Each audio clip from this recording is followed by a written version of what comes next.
بسم اللہ الرحمن الرحیم۔ حضور اکرم صلی اللہ علیہ وآلہ وسلم کا حسن کیسا تھا اور حضرت یوسف علیہ السلام کا حسن کیسا تھا؟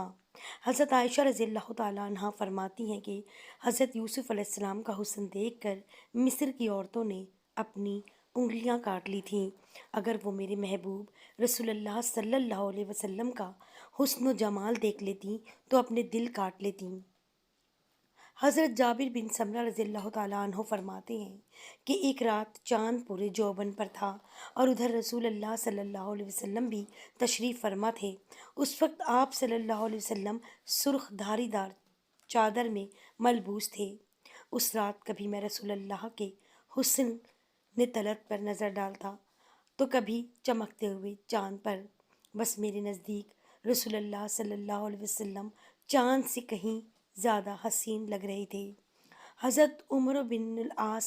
حضور صلی اللہ علیہ وسلم کے حسن و جمال کا ذکر کرتے ہوئے فرماتے ہیں کہ میرے نزدیک رسول اللہ سے بڑھ کر کوئی شخص محبوب نہ تھا اور نہ ہی میری نگاہوں میں کوئی آپ صلی اللہ علیہ وسلم سے حسین تر تھا۔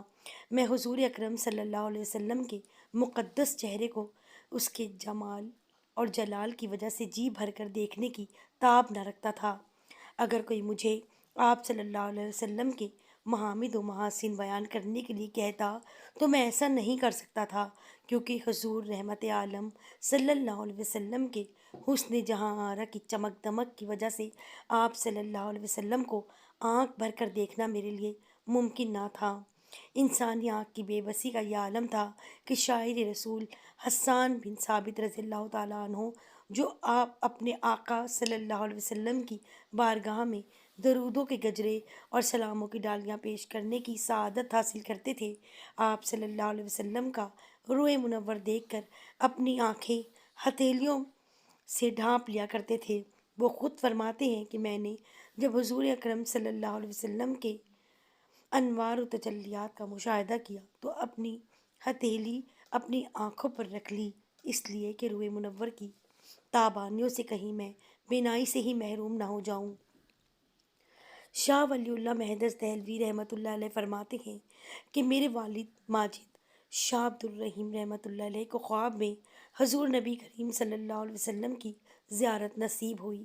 تو انہوں نے عرض کیا کہ یا رسول اللہ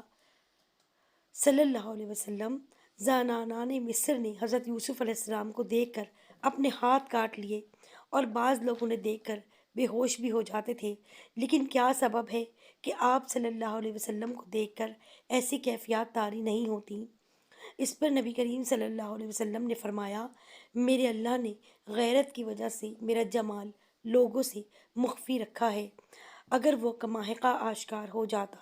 تو لوگوں پر محویت بے خودی کا عالم اس سے کہیں بڑھ کر طاری ہو جاتا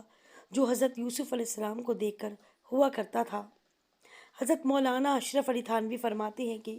میں کہتا ہوں کہ باوجود ایسے حسن جمال کے عام لوگوں کا آپ صلی اللہ علیہ وسلم پر اس طور پر عاشق نہ ہونا جیسا حضرت یوسف علیہ السلام پر عاشق ہوا کرتے تھے، سبب غیرت الہی کے ہے کہ آپ صلی اللہ علیہ وسلم کا جمال جیسا تھا غیروں پر ظاہر نہیں کیا، جیسا خود حضرت یوسف علیہ السلام کا جمال بھی جس درجے کا تھا وہ بجز حضرت یعقوب علیہ السلام یا زلیخا کے اوروں پر ظاہر نہیں کیا۔ حضرت یوسف علیہ السلام کو نصف حسن سے نوازا گیا تھا۔ اس کے متعلق ابن المنیر نے فرمایا، اس کا مطلب یہ ہے کہ حضرت یوسف علیہ السلام کو اس حسن کا نصف دیا گیا تھا جو آپ علیہ السلام کو دیا گیا تھا، یا یہ کہا جائے کہ خود متکلم اس میں داخل نہیں ہے، یعنی حضور صلی اللہ علیہ وسلم کے علاوہ دیگر انسانوں میں حضرت یوسف علیہ السلام کو نصف حسن دیا گیا تھا۔ اس طرح ساوی میں ہے کہ حضرت یوسف علیہ السلام کو حسن کا ایک حصہ عطا کیا گیا تھا اور ان کا حسن ظاہر تھا کہ اللہ تعالیٰ نے ان کے حسن کو اپنے جلال کے پردوں میں نہیں چھپایا تھا، اس لیے آپ کے حسن کا نظارہ کر کے عورتیں فتنے میں مبتلا ہو گئی تھیں، جبکہ پیارے نبی صلی اللہ علیہ وسلم کو کامل حسن عطا کیا گیا تھا اور اللہ تعالیٰ نے اپنے حبیب صلی اللہ علیہ وسلم کے جمال کو اپنے جلال کے پردوں میں چھپایا ہوا تھا۔ جس کی وجہ سے آپ صلی اللہ علیہ وسلم کا حسن کامل دیکھ کر بھی کوئی عورت فتنے میں مبتلا نہیں ہوئی۔